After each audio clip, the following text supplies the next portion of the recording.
Yo guys, ya episode 24 dari Ultraman Blazar sudah tayang. Setelah 2 minggu berturut-turut libur ya, akhirnya tayang lagi. Dimana jelas episode 24 ini menjadi episode yang cukup krusial sebelum minggu depan menjadi final episode dari Blazar ini. Walau memang ya fighting scene di episode ini agak bentaran aja, karena ya bisa dibilang di sini lebih ke drama-drama para anggota SCAR sebelum mereka pergi ke bulan. Jadi langsung saja kita bahas Ultraman Blazar episode 24 berjudul Uprising Third Wave. Di awal scene sudah diperlihatkan dengan para anggota telah mengetahui kalau di bulan ada seekor kaiju yang telah dikonfirmasi adalah gelombang ketiga atau Third Wave, dan para komando menamainya Farallon. Nama resminya Farallon ya, Farallon, L-nya 2. Farallon merupakan kaiju peledak luar angkasa, di mana setelah di episode 23 Farallon terjatuh ke bulan dikarenakan serangan tegangan nular. Di sini Farallon membom di permukaan bulan, di mana Farallon ini membomnya pakai bom yang ada di punggungnya itu dan nanti diturunkan ke ekornya. Jadi kayak telur ya, tapi bom, dan ya habis itu bisa diledakkan oleh Farallonnya. Dan di sini sudah berkali-kali Farallon membom di bulan, dan jika sekali lagi maka orbit bulan akan berubah. Gento juga di sini agak sakit-sakitan ya setelah kejadian kemarin. Pak Dobasiu yang mengetahui tentang Farallon juga jadi emosi dan malah membuang buku catatan harian ayahnya Emi dan dibakar. Tapi untungnya sempat diambil sama manajer atau asistennya lah ya dan diberikannya kepada Pak Retsu Haruno. Di sini juga Ergaron sudah dikembangkan menjadi bentuk terkuatnya dan menjadi Ergaron Mode 4 dengan disatukan unit Mode 2 dan Mode 3. Di sini Ergaron juga dimodifikasi agar bisa bertarung di luar angkasa. Dan ya ini memang bentuk terkuat dari Ergaron ya. Selain itu, Ergaron Mode 4 ini juga emang udah didesain dari awal untuk melawan V99. Jadi ini kayaknya sudah direncanakan sejak lama ya. Dan ya di saat Third Wave sudah di depan mata, maka waktunya telah sampai untuk menggunakan Ergaron Mode 4. Gento juga menurut gua di sini dia agak beda ya dari episode sebelumnya, yang kadang ada aja gitu ya senyum-senyumnya. Sekarang dia lebih kalem dan serius. Karena ya pertarungan terakhir sudah di depan mata gitu. Gento juga di sini lebih menuruti perintah Pak Retsu Haruno, karena yang kemarin-kemarin kan ya Gento ngebantah dia mulu. Sekarang ya Gento lebih taat perintah. Karena katanya juga Pak Retsu sudah bertanggung jawab penuh atas kejadian melawan Tegangan Nular yang dimana SCAR mengabaikan perintah. Dan ya karena itu juga Pak Retsu dibebas tugaskan. Ya lepas jabatan lah ya sikapnya. SCAR di sini ditugaskan menggunakan Ergaron Mode 4 agar dapat mengalahkan Farallon dan untuk mencegah Farallon datang ke bumi. Tapi operasi SCAR ini kekurangan segalanya dari para siswa yang sebelumnya udah dibebas tugaskan. Bahkan di sini ada kemungkinan besar operasi yang mustahil dan ada kemungkinan juga mereka tidak bisa kembali. Karena itu juga Gento bersama anggota SCAR lainnya sudah bersiap untuk mati demi masa depan bumi. Karena semuanya sudah siap, Gento pun di sini menugaskan Andre bersama Teruaki mengendali Ergaron sebagai pengendali utama dan bantu dengan Gento berada di unit Mode 3 untuk menangani penerbangan ke luar angkasa. Tapi Emi di sini dia tetap berada di bumi untuk mencari solusi situasi di bulan. Semuanya di sini disuruh untuk istirahat 18 jam dan 18 jam itu digunakan ya buat senang-senang dulu lah ya sebelum nanti ke bulan. Dari Andre jogging malam, dan itu tribut buat episode 9 ya. Tempatnya sama guys. Kemudian Bando mendatangi mesin cuci ajaibnya, Teruaki nelpon bapaknya, dan Gento di sini mendatangi kediaman Pak Retsu Haruno. Di sini ada sedikit percakapan antara Gento dan Pak Retsu Haruno, di mana Pak Retsu menyuruh Gento untuk melindungi Emi karena mungkin dia akan melakukan hal beresiko, dan Pak Retsu juga menyuruh Gento untuk melindungi Emi dan kembali ke bumi. Ya, simpelnya sih ya si Pak Retsu ini juga mau Gento dan kawan-kawan bisa kembali. Pak Retsu juga di sini membuka buku catatan harian ayahnya Emi yang diberikan asisten oleh Dobasiu. Apa reaksi si bapak ya?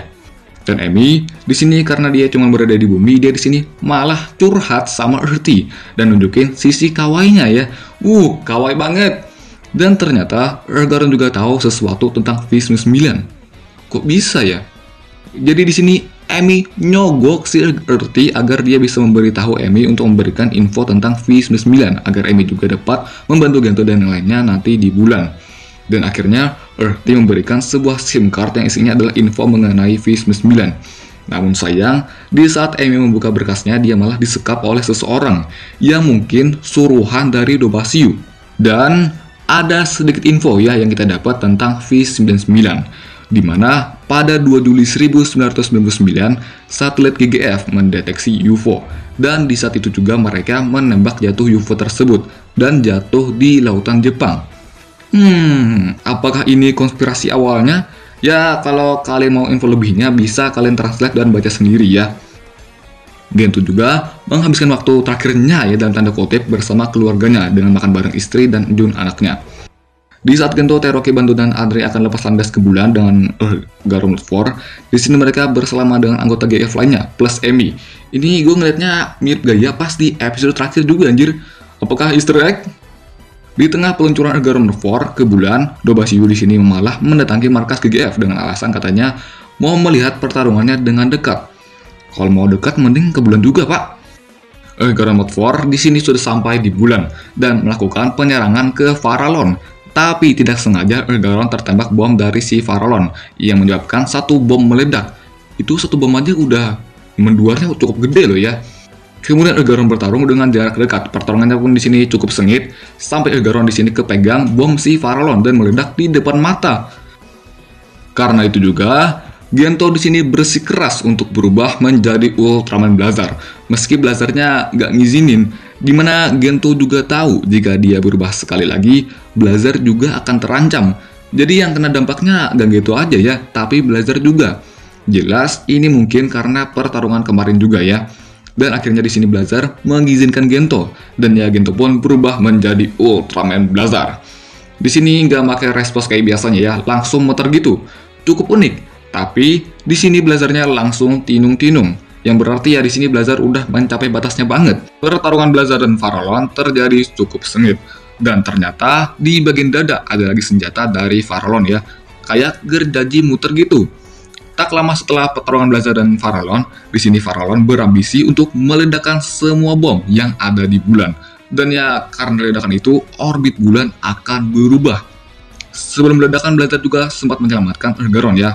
Di saat orbit bulan akan berubah, Blazar dengan sisa-sisa tenaganya dia berusaha untuk menahan bulan agar orbitnya tidak berubah. Tapi di saat itu juga, Blazar yang tengah menahan bulan dimanfaatkan oleh Farallon untuk menyerap kekuatan Blazar. Dan dengan menyerap kekuatan Blazar, Farallon berevolusi, jadi bentuknya lebih ngeri dan banyak duri-durinya ya. Di saat itu juga, Farallon dengan bentuk barunya meledakkan Blazar di depan matanya. Dan di situ ya, Blazar Gento terpisah. Jadi kayak reverse pula tuh ya, pas Blazar sama Gento saling jabat tangan, ke reverse. Gento pun jadinya kembali ke Garon. Ini gue malah keinget kayak Cosmos pas misalnya dirinya sama Musashi, kan sama-sama di bulan. Terus sama-sama balik ke alat tempur masing-masing. Blazar Stone-nya juga di sini jadi kayak batu beneran ya. Udah batu jadi batu lagi. Bisa dibilang Ultra dan Human Host-nya pisah di episode akhir-akhir, kayak udah jadi ciri khas Kiyotaka Taguchi ya. Kondisi ini sekali lagi meledakkan bomnya ke hadapan Blazar. Dan ya Blazar terombang-ambing di luar angkasa. Ya ini salah satu poin plus ya mungkin dari wujud Blazar yang masih utuh meski sudah mati ya. Karena ya biasanya kalau udah keadaan gini terus bisa sama Human Host-nya, biasanya bakal jadi serpian cahaya. Di sini bener-bener masih utuh ya. Ya jadi mayat lah istilahnya. Salah satu poin plus. Tapi usaha Blazar melindungi orbit bulan berhasil, tapi juga Farallon akan menuju bumi. Ya nanti mayatnya Blazar juga bakal dibawa ke bumi lagi kok ya sama Gento bersama yang lainnya. Dan ya episode 24 habis. Oke, ya itu dia untuk Ultraman Blazar episode 24 yang berjudul Uprising Third Wave. Episode yang menegangkan banget menuju final battle. Meski finishnya terkesan singkat aja, tapi drama para anggotanya cukup berkesan ya. Dan untuk Farallon itu asli itu ngeselin sih. Dari bomnya itu, itu menyimpan bom banget gitu. Dan untuk episode 25 berjudul The Ones Who Embrace the Earth akan menjadi episode terakhir dari Ultraman Blazar. Dan ya ada yang menarik di previewnya. Dari ada ledakan besar di perkotaan, itu kayak dirusalkan anjir. Terus katanya ada rahasia yang terungkap. Waduh, apakah itu? Dan seperti apa Reina seperti dijelaskan di sinopsis sebagai pembawa pesan misterius. Siap-siap buat pertarungan terakhir Ultraman Blazar. See you again guys. Gitu, Blazar.